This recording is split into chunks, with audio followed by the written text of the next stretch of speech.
the guys at Corridor Digital, they are working on a video. They have a series on there. They have a separate channel with like 14 million subscribers where they do this thing called, this series called VFX artists react to different things like UFO videos. They did all the Navy videos. Yep. And I talked to him a couple of days ago, and they're actually already working on something like this. And I told him you were coming in, and I said, like, look, this guy, like we talked about, you're kind of like figuring this thing out in real time. Just started working on it a couple months ago, and we're trying to get to the bottom of this, if this is real or not. What are your guys' opinions? And he made a video. Okay. Are you open to watching it? Let's watch it. Okay. Yeah. Do you have it on the, he sent it to me. I got it. Not that long ago. It was today. Okay, here it is. So this is Nico from Corridor Digital. Sounds good. Hey everybody, my name is Nico Peringer. You might recognize me from Visual Effects Artists React. We take a look at visual effects every week on our show, on our Corridor Crew YouTube channel, and we talk about what makes them cool, what makes them not work, all that good stuff. But I've also personally done visual effects for many years on YouTube since like 2009, 2010. And I wanted to take a look at these shots. Danny asked me to take a look at them and apply my visual effects artist eye. So first and foremost, taking a look at these shots, they've been linked to Malaysian Airlines 370. People have said that this is UFO footage of the airline disappearing. And one of the things people say that makes them legitimate is how long it would theoretically take to do these visual effects. So looking at these shots, in my point of view, these are shots that you could do in a couple of days. The background is mostly a static image that's been just animated over with a 3D model of an airplane and a couple objects orbiting that airplane. These are not challenging shots to do in visual effects. All you have to do is basically lay a path out for an object to follow. In this case, it could be an airplane, and a path for those objects orbiting around it, and a particle emitter for the contrails. The background is not animated at all. So this satellite point of view shot could easily do in a day. Likewise, the thermal vision shot, which is a little more complicated, you could also theoretically do that in about 2 days of work, maybe a day of work, especially if you had the airplane model already on hand. Is he going to actually the thing do that any strikes work, me about this shot that makes Hold on, pause it. I guess, higher up. We might have some commentary in between this. Sorry, what did you say? So is this going to actually do the work? Because just having a guy claim it, and the issue first right off the bat is he's talking about using today's technology, right? But we've already proven these videos go back to 2014. You'd have to build a 3D rendered environment just to begin to do this work because we have two different cameras from two different angles. Okay. Just to render that using computer processing from 2014 would take several weeks. But right off the bat, we can already dismiss his claims. Right off, we can already dismiss them. Yeah. Let's see how he does. Okay. Keep going. Or higher quality is that the texture, if this is a VFX shot, which it is, the texture work on the airplane to give us that thermal look looks great. But here's why I think these are visual effects shots, right? So first and foremost, looking at the shot, the satellite feed, there is no movement in the background. It is just a static image. Let's pause it right there. Okay. Here.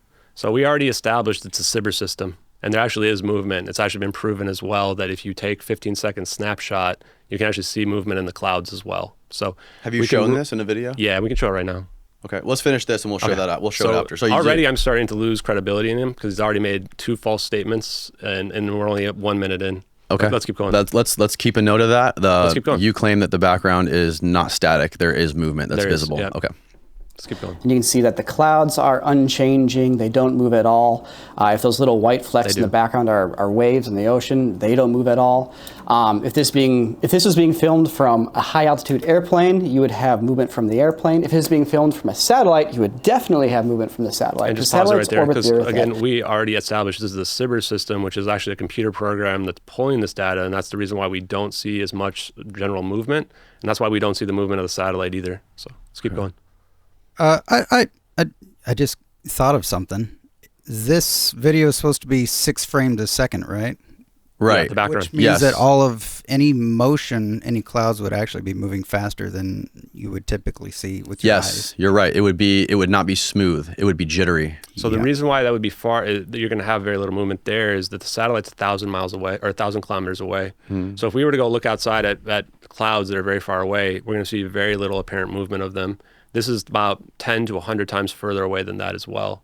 So this actually accounts for why you would see so little movement, is that the data is coming from satellites that are extremely far away. Anyway, let's keep going. Like 20,000 miles an hour. And just for reference here, here's footage, real-time footage, taken today from the International Space Station, and you can see how fast it's moving. We can see the clouds going by. just to jump to a different point in time. If you want to pause there, because that's also been brought international- up as well, is that satellite's much closer to the ground as well. So Which satellite? That one that they were just looking at there. The space station's closer to the ground than the Sibir satellite? Than the satellite, I believe, yeah. If I remember correctly, actually, you could even see, I think, the numbers down there. If I remember correctly, it was like twice as close potentially there as well, which is why there's so much apparent movement from the Can you find out how far the space station is from Earth? Sure. Okay. Yeah, but I want to say that everything is relative. So when you say it's twice as close, that means that the clouds would theoretically be moving twice as slow, right? But in the video, it does seem to. The perspective changes 8 times in the video as well. So, and I will prove that the videos that they was moved. None of this is anything new that we haven't already debunked so far. But let's keep going. Okay. I'm just trying to figure this out like you are, man. Yeah. I want to hear why you think this is bullshit. Sure. No, let's keep going. All right. Space station, a wider angle. Like, we can see the movement. We can see the camera, because satellites don't sit still. They're moving very, very fast around the Earth in order to be able to stay in orbit. So if that's the case, jumping back to this supposed satellite view here, we can see it is completely static. Nothing is moving. There's no parallax. Are you nothing watching? Like that. The waves are moving. Yeah. The clouds aren't even evolving. It's a static frame. Now, if you wanted to do the shot in a few days, that's how you would do it. You grab a picture from a satellite point of view, throw it in your background, put your 3D models over it, and animate it, and call it a day.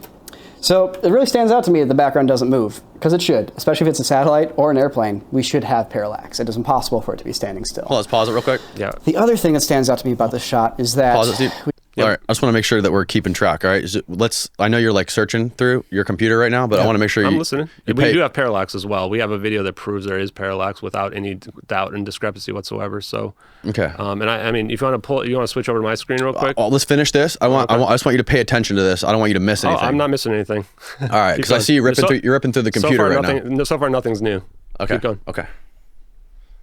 We can tell that these clouds, well, they've been they're from daytime. They have sunlight on them. You can see the sunlight illuminating them and falling through the cloud. But Malaysian Airlines Flight 370 disappeared between 1 and 2 a.m. So it would be nighttime. So let's pause it right now, there. You might let's say, pause it right there, because there's like 3 false statements right there together. The plane went dark at 17:21, which is 1:21 a.m. Mm-hmm. According to the official narrative, the plane went missing at 8 in the morning when there was sun on it, which is why early on I thought that this would have happened in the South Indian Ocean. But as we've talked about already, this is a false color IR that's being taken at night. There's no cloud. There's no shadows anywhere. So you claim this happened at what time exactly? 1840 UTC, which is 2 a.m. 2:40 a.m. 2:40 a.m. Which is a nighttime. So he's making an opinion here, but unfortunately in this case, it's not an educated one. So let's keep going though. Well, this is just nighttime photography taken with, a really sensitive camera. But there's 2 issues with that. One is that if it was nighttime photography, you still have a lot of light on these clouds. You can see they're getting a directional light source that then falls off. So it would have to be a full moon with a very sensitive camera. But the other issue is that if we look at these objects spinning around the plane, and the plane itself, there's no motion blur. Because the thing is, when it's nighttime, when you're trying to film with photons, with light, you need to have the shutter stay open for longer on the camera to let enough photons in to get a bright frame like this. If you've ever taken a picture at night with your phone and it takes a second to take that picture, it's doing a long exposure, it's letting in as much light as it can. So what that means when you have a shutter that's open for a long time, it means you get a lot of motion blur. And there is no motion blur on these objects that are moving very fast. So if this was taken under the full moon, I mean, we could always check to see if it was a full moon then. But if this was taken under the full moon, which it's not, there's no camera technology that can do this, even at nighttime under a full moon. At the very least, if you want it to look like this, you'd have to have the shutter open for so long that none of these objects would show up. They'd be moving too fast. They would be faint blurs that you wouldn't even be able to see. Let's jump over to, at the end here, when there's a teleportation blast. So the other thing here, especially if this is nighttime, this flash here would illuminate the clouds. It does. But it does not. It does illuminate the clouds. That's Well, another false hang statement. on. Pixels get Pause. brighter. Yeah. All Yeah. right, let's watch. Stop going through your computer. I got it. I just need to make some notes because I want to be able to address all these points because every single thing can be addressed. Okay. I just want to make sure you're paying attention to it. I am. Around it, as we see. You can see the illumination, right? You can see it. But that's just a compositing trick where you just select an area of your image and you brighten it. Trick. What is not happening is we're not seeing any new light direction. We're not seeing shadows being cast in a different direction. No parts of the cloud that were dark are now taking on light and showing us a different volumetric shape of the cloud. This is just classic compositing. We've done it all the time with our fake muzzle flashes when we do gunfights, where you just select part of your image and you brighten it up. Now, you could do your own lighting on clouds if you rendered volumetric clouds. If you've watched a Marvel film, you've seen an explosion in a modern movie, those CGI explosions, well, those are called volumetrics. You're even seeing it in Unreal Engine now for the sky and how the sky is rendered. In 2014, we still had volumetrics. They're a little more difficult to do, but in this case, there's no volumetrics in action here. It's just, you don't see it from the lighting, you see no parallax shift from the camera, which shouldn't be just completely static in the sky. It should be moving. I mean, this is a background photo. So here's the thing that is the biggest reason this is visual effects. And this was, I really should have started with this, but then it just kind of be the end of the conversation, which is the teleportation of the airplane at the end, this shockwave, which looks really cool. But this is stock footage, and it's stock footage from the 90s. I can show you the original stock footage element. Hold on, watch. Here it is right here. Yep, let's watch it together. That's not the same. And it's a really cool stock footage element, pretty obscure. You haven't seen a lot of it. But if you line it up over the footage here, which I did, so here's that stock footage frame. I took one frame. Just zoom this in a little bit. And I'm going to switch in my opacity between the stock footage frame and the infrared thermal frame with the UFO video. Well, if we go back and forth, we see that they perfectly line up. They definitely not perfectly The lined. ripples are all in this same spot. The burnt-in dots here in the same spot. It's that element. Wait. All right, like pause there's it. no Yeah, pause it. So as a statement of fact, those do not match. And all I have to say to counter is, how many pixels match? Do we want to ask our expert? Dude, it is fucking exact. It's not, though. That's the problem. It's not an exact match. That's the issue. So how every pixel would have to be in the same spot, and they're not. Now, all I have to say is how many pixels match. That's all I have to say. No, it's not, because look, you're compositing an effect into a new video, right? You're using an effect that was clearly made in the 90s, and you're bringing it onto a video that was produced in 2014, right? Now he's clearly inverting the colors, right? So what's to say there's no expanding of it? Did he warping of those dots on there as well? Yeah, show when he's doing the opacity. See those two dots? See the big one and see the little one up top? Back over to the other one. Yeah, go back to where he's going over I actually have that. We'll go into it later because I actually have the. Watch. You see the extra dots, right? Yep, see them? Watch. And now they're going to disappear. Well, if you go back and forth, they don't. Look, they're there. The black dot's right there. Scroll down just a little, keep your mouse right near the. I mean, I've got the version of this, so no worries. Just keep going. Let's see what else he's got. Perfectly line up, right? It's perfect. It's not, though. You see that the black actually does not line up, right? You see how it's not the same on the edges? How it's like close, but it's not a perfect match? So this is the reason that... So how are all of those little wave ripples, how are those so perfectly matching what's in the video? Because all dispersal patterns look the same. This is like saying that my butthole is your butthole because they're similar, right? It's not, we don't have the same butthole because of that. In fact, I have a visual effect of a donut that actually better matches than this does.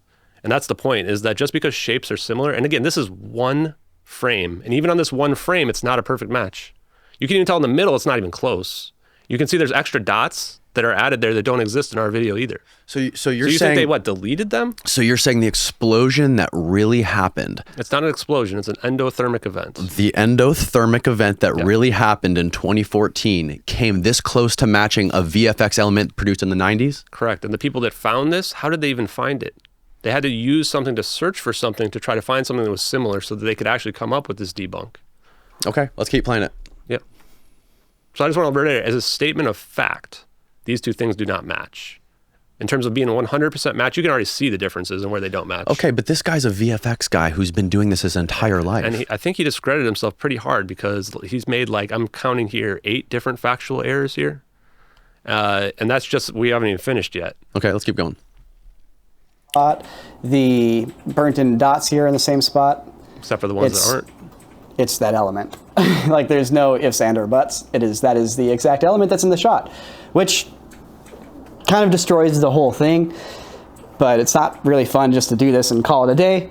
You want to break it down, right? Going. If we're going to draw some knowledge from this, if we're going to be scrutinizing and skeptical and scientific about the stuff we're looking at, well, let's look at things that we can use to inform ourselves on whether the stuff is real or fake. So obviously the stock footage element here being pasted into the shot is a great indicator that this is visual effects, but what else might we be looking for? Well, let's jump over to this thermal shot, which is a really fascinating shot here. So a couple things stand out to me on this shot that make me think it's visual effects. First and foremost, if this was actually thermal footage, there's a couple things that are inaccurate. For example, when the smoke trails from the plane, the contrails, when they stack up on each other, they start to turn green. That would imply they're getting hotter just because they've overlapped with each other, which is not how thermals would actually look. In fact, vapor and smoke and all those things in the air don't show up on thermals at all.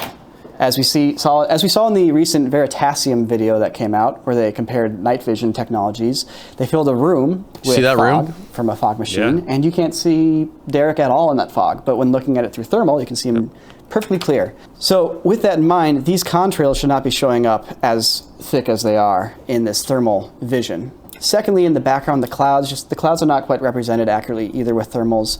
And the biggest thing that stands out to me with thermal vision isn't noisy like this. You know, that grain, that noise that you see in footage like this, that's something that happens when you're filming something with very little light and you need to crank the sensitivity on your camera, you need to boost that signal, and it boosts the noise with it.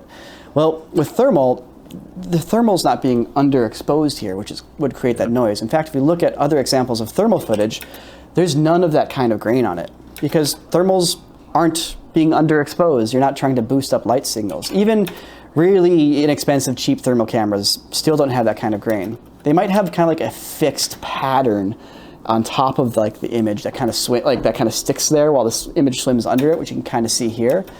But there's none of that flickering black and white snow kind of grain in that footage. Even looking at that UAP footage from the Pentagon, there's grain, but notice how it's kind of like a fixed pattern of grain that kind of sits there as opposed to flickering all over the image.